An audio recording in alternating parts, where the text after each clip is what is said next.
Muy buenas noches, soy Guillermo Vázquez Jándal, esto es Diálogo Abierto aquí en la señal de Grupo Fórmula, la primera cadena nacional, radio, televisión e internet, esta noche de sábado 3 de abril, transmitiendo a toda la República Mexicana a través del 157 de Sky, el 121 de Easy, el 153 de Megacable, el 161 de Total Play y el 354 de Dish.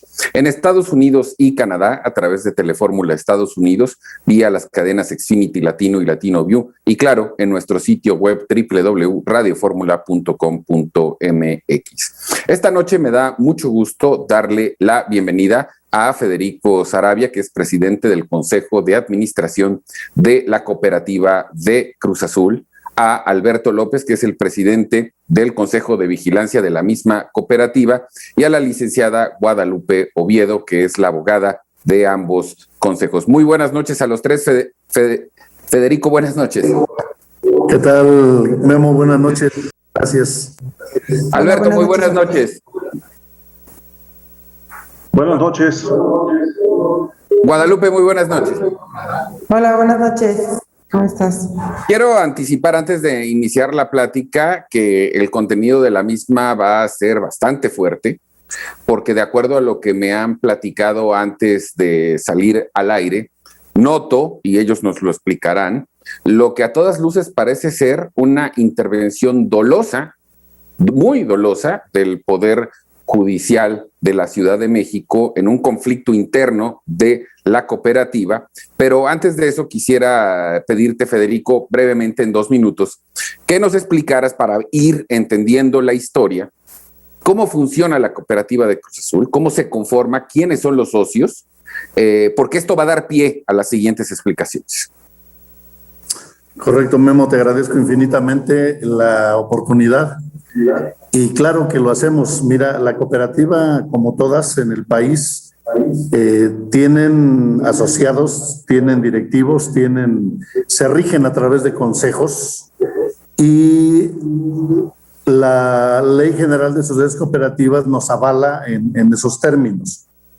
Las cooperativas en general tienen el mismo esquema, dependiendo del tamaño de la misma empresa ya como negocio. La Cruz Azul, tenemos actualmente 716 socios, está conformado por diferentes áreas, establecidas en 4 plantas, lo que es Lagunas, Oaxaca, Aguascalientes, Palmar de Bravo en Puebla, Ciudad de México como corporativo y la planta de Cruz Azul Hidalgo. El problema de nuestra empresa radica, Memo, en una serie de actos de corrupción que han venido suscitándose desde 2009, 2010, que hemos venido detectando movimientos raros en la administración. En medio de todo esto llevamos 11 años trabajando y luchando para erradicar la corrupción de la cooperativa.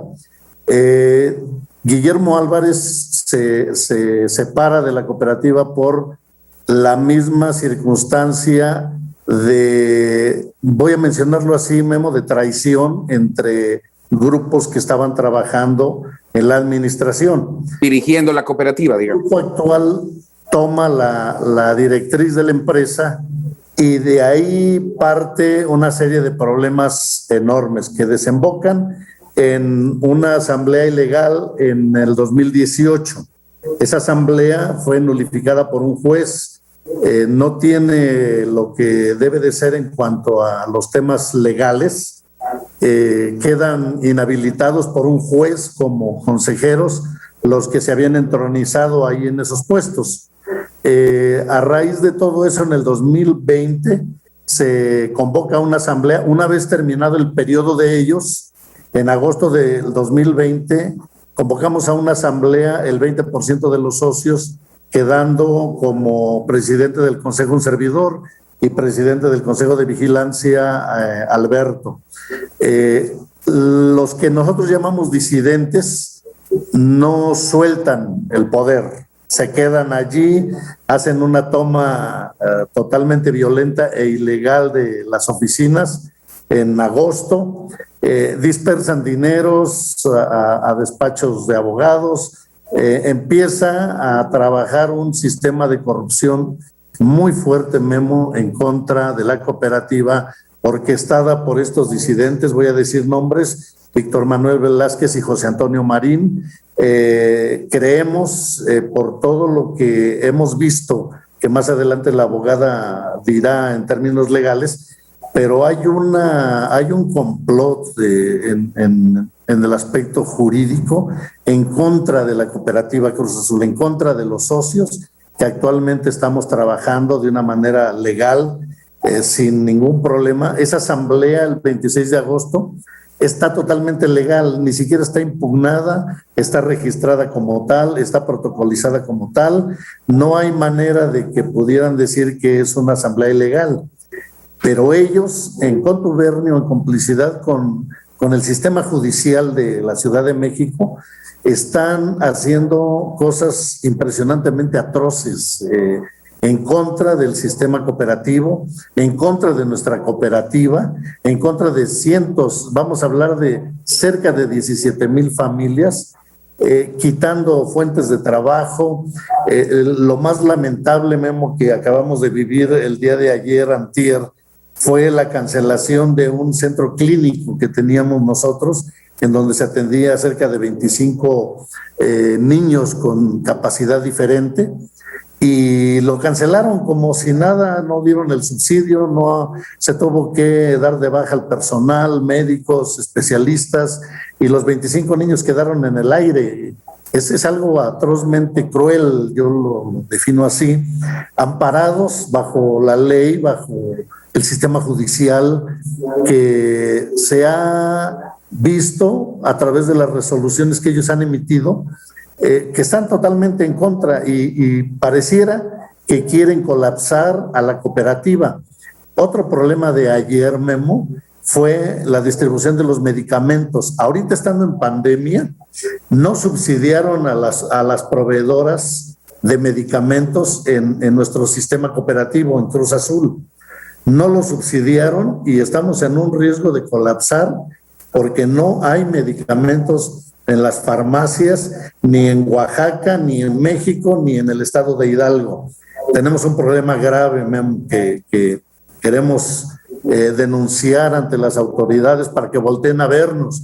Estuvimos haciendo marchas, y queremos pedirle perdón a la gente que fue afectada por estas marchas, tanto en la ciudad judicial como en el aeropuerto, porque no hay manera de que vean este tipo de situaciones que se están viviendo alrededor de nuestra cooperativa, y queremos hacer un llamado a través de estos noticieros en los espacios como el tuyo que hoy nos brindas, para que el gobierno realmente se interese, porque son 17,000 familias afectadas, Memo. Hay una empresa a la que se dio de baja llamada Grupo Azul, en donde hay más de 2,000 trabajadores, y así con un plumazo, apoyados en resoluciones jurídicas, la borraron de un plumazo. A ese punto quiero entrar porque, yo entendí un poco por la plática previa lo que me explicaban, y por eso decía que se puede presumir de acciones dolosas en esta supuesta complicidad entre los que tú llamas disidentes y el Poder Judicial. Pero yo quisiera preguntarte, Guadalupe, para efectos más prácticos y que el auditorio nos pueda entender, y me sumo, Federico, a que este espacio sea una ventana para que la autoridad tome nota, pero sobre todo ejecute la ley como corresponde. Guadalupe, ¿en qué podríamos basar o en qué podríamos argumentar como un ejemplo claro decisiones que el Poder Judicial ha tomado, los jueces en particular, y hay que decir sus nombres, que no corresponden a derecho y que nos permiten presumir que sí hay una complicidad con los disidentes? Mira, es muy puntual. Vamos a hablar de juicios muy puntuales, sobre todo el juez José Manuel Salazar Uribe, que es el juez 60º de la Ciudad de México. Él ha sido un actor principal para ellos, ya que desde junio empezaron a actuar con él. Julio, perdón, ¿qué es lo que pasa? Ellos adquieren la administración de forma ilegal, ya que por medio de una demanda mercantil en donde se supone que estaban demandando la ilegalidad de un fideicomiso que se había firmado con la cooperativa, les entrega nuestras cuentas bancarias. Si nosotros sabemos bien, ellos contaban con una suspensión por un juzgado de distrito, el juzgado quinto de distrito. Entonces ellos no estaban en sus cargos, ellos estaban totalmente suspendidos y el juez, aunado a eso, decide entregarle las oficinas centrales el 5 de agosto en la madrugada, sin ninguna notificación a nadie, y posteriormente entrega ilegalmente las cuentas. Si nosotros nos vamos a la ley y estamos demandando un fideicomiso, o supuestamente porque se pone en posesión ilegalmente de la propiedad de Cruz Azul a un fideicomiso, ¿qué tenía que ver las cuentas bancarias con esta demanda mercantil? Y peor aún, estando suspendidos el consejo, sin ningún documento oficial, y tenemos todas las pruebas, las podemos hacer llegar para que ustedes tengan los expedientes completos, que creo que eso es lo principal que ustedes deben de tener, en donde ellos ni siquiera presentaron documentos, o sea, ni siquiera presentaron el fideicomiso, solamente dijeron bajo protesta, a decir verdad, ¿no? Entonces les entregan en medidas cautelares nuestras cuentas bancarias y las oficinas. Posterior a esto, ya nosotros teníamos la convocatoria de la asamblea, y al verse ellos perdidos con esta situación debido a que estaban suspendidos, vuelve a entrar el juez 60, José Manuel Salazar Uribe, y pues él nos quiere suspender nuestra asamblea, pero ni siquiera lo realiza. Esta asamblea se realizó por el 20% de los cooperativistas. Ellos nos dicen que no cumplimos con la legalidad ni de las bases ni de la ley, que porque nunca les solicitamos a los consejos que la convocaran, pero cabe mencionar, y como lo vuelvo a repetir, por el amparo que teníamos en el juicio 662 en el juzgado quinto de distrito, ellos se encontraban inhabilitados, suspendidos. Entonces la cooperativa estaba céfala, no tenía consejos ni de administración ni de vigilancia. Por lo tanto, es por lo que se realiza la convocatoria con el 20%. Y el juez 60 le ordena abstenerse, no suspender, abstenerse de convocar a una asamblea al Consejo de Vigilancia y de Administración, que ellos estaban, como lo vuelvo a repetir, suspendidos, y nunca habla del 20% que convocó. Aunado esto, en las medidas cautelares que él otorga, solamente da como medida de apremio, ni siquiera que fuera inválida la asamblea si se llevaba a cabo, o que no iba a tener validez, sino simplemente él dice que si no nos absteníamos o el consejo no se abstenía de realizarla, les daba una multa. O sea, entonces en ningún momento nosotros tuvimos un impedimento legal de llevar a cabo la asamblea, la cual se llevó. Otro acto, de corrupción totalmente, es que el mismo 26, cuando nosotros realizamos la asamblea, a la 1:45 de la tarde ellos presentaron un documento en el juzgado 60 o 60, y el mismo 26 a las 3 ya estaba emitiendo resolución el juez, ¿no? Dijimos, eso no es posible, porque ni siquiera por pandemia ni siquiera reciben el mismo día luego las promociones, ¿no? Pues se presentan en un lugar y luego se los llevan, y aparte ese mismo día acordó, ese mismo día a las 5 de la tarde ya se estaba notificando, pero tampoco se dio el cumplimiento que se debía dar, porque, por ejemplo, la suspensión se tenía que hacer por medio de exhortos, supuestamente, o la notificación hacia Tula y Oaxaca, nunca existieron esos exhortos.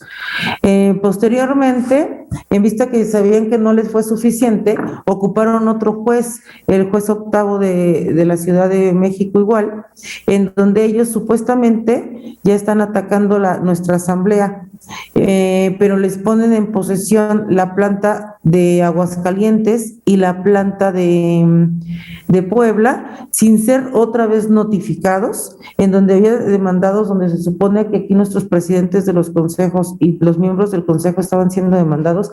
Jamás hasta la fecha han sido notificados, y hasta la fecha no tienen ningún documento que avalen lo que ellos anuncian, que están, por ejemplo, suspendidos o que no existe la asamblea, ¿no? Y ahí hay un reconocimiento, ya el mismo Jonathan lo dice, que se instauró la asamblea, ¿no? Pero aunado a eso, pues ahí les volvieron a dar ilícitamente, pero no solamente eso, el juez octavo se atreve a decir para que no les pudiéramos nosotros quitar las cuentas o la administración como corresponde legalmente, le ordena a los bancos que no le entregue a ningún miembro del Consejo del 2020, que no les entregue la administración y que se la siga dejando a los consejos que ya están caducos, o sea, los consejos del 2018. Posteriormente, que eso ya es otro absurdo y de verdad ojalá nos permitas hacerte llegar la documentación para que veas el actuar, por ejemplo, ahora del juzgado 24 de la Ciudad de México, que ahí tuvimos ya de plano el exceso de corrupción. El juez 24, digo, así como dices, no vamos a darles nombres porque el juez octavo que te comento. Da los nombres. Mira, fíjate que vale la pena comentarte que, por ejemplo, el juez octavo, donde te digo que todavía se atrevió no solo a poner en posesión estas plantas, ¿no? Lo hicieron de noche, ilegalmente, sin resoluciones, sin exhortos, porque ellos saben pues, que tiene que ser todo por resoluciones judiciales, pero con esto, Alejandro Torres Jiménez, que es era el juez octavo, ahorita sabemos que ya es magistrado, lo nombraron magistrado, ¿no? Y todavía te digo, les da el mantenimiento de las cuentas diciéndole que no se las quiten, ¿no? Pero ya lo que ya de plano nos dejó claro que sí hay actos de corrupción en la Ciudad de México, es lo que realiza el juez 24, Roberto Yáñez Quirós, que él de plano se aventó unas medidas cautelares que ni siquiera sabíamos que existían, porque dentro de las medidas cautelares que él otorga, le dice a todas las autoridades que se abstengan de emitir alguna resolución que le impida a Marín y Velázquez seguir en la administración. O sea que nosotros ya no podemos ni siquiera demandar, no podemos hacer nada y ninguna autoridad puede realizar ninguna acción en contra de ellos. Lamentablemente el tiempo en televisión es muy complicado. Quisiera aprovechar los últimos minutos para que precisáramos, porque además hay dos temas que me comentaban de un juez que sí se excusa de participar en esto porque recibió amenazas, y un video que nos hicieron favor de mandar donde un compañero de ustedes está en prisión acusado de asesinato y en el que se observa que él ni siquiera toca a la víctima en el momento. 2 minutos para que nos expliques esos dos temas, por favor. Eso fue en Oaxaca. Desgraciadamente ellos en una toma ilegal de la planta atropellaron a uno de nuestros compañeros, bueno, que iba acompañándolos a ellos. Este juez ellos lo que hacen es culpar. El video me parece que no sé si se lo hicieron llegar o lo tenemos a la mano. Ahora nuestra producción lo pone, pero explícanos rápido porque se nos acaba el tiempo. Pues ellos ahí voltearon la situación, culparon a nuestro compañero, dijeron que Figueroa lo había aventado, ustedes lo van a ver en el video, van a ver que no es cierto y le giran orden de aprehensión. Por otro lado, acusan a otros compañeros de que cometieron secuestro cuando nosotros llamamos a las autoridades, y cuando estas personas ilegalmente se metieron a la planta sin resoluciones judiciales, nosotros los entregamos a las autoridades. Y todo consta en documentos y ustedes van a ver el video y cómo estas autoridades se prestaron para girar órdenes de aprehensión y están detenidos nuestros dos compañeros, los señores Figueroa. Alberto, ¿qué sigue? Porque con la explicación, con lo que me platicaron antes, pues yo sí puedo presumir, y mira que no soy abogado, que cuando un número importante de jueces actúan de una manera, pues tienen que tener el visto bueno de alguien más arriba, porque es evidente que están incumpliendo la ley y que no la están respetando. Eso me hace suponer que alguien los está protegiendo más arriba. Ustedes han estado literalmente en estado de indefensión, porque realmente su rival no es la disidencia, es el Poder Judicial. Están enfrentando un poder. ¿Qué sigue, Alberto? Efectivamente, Guillermo, estamos enfrentando una lucha tremendamente desigual, porque es el Poder Judicial de la Ciudad de México el que está actuando en contra de Cooperativa La Cruz Azul y sus integrantes. Por lo tanto, lo que nos corresponde seguir haciendo es seguir luchando contra esa oposición, contra el sistema judicial de la Ciudad de México, y empezar a ingresar nuestras denuncias, nuestras demandas a nivel federal.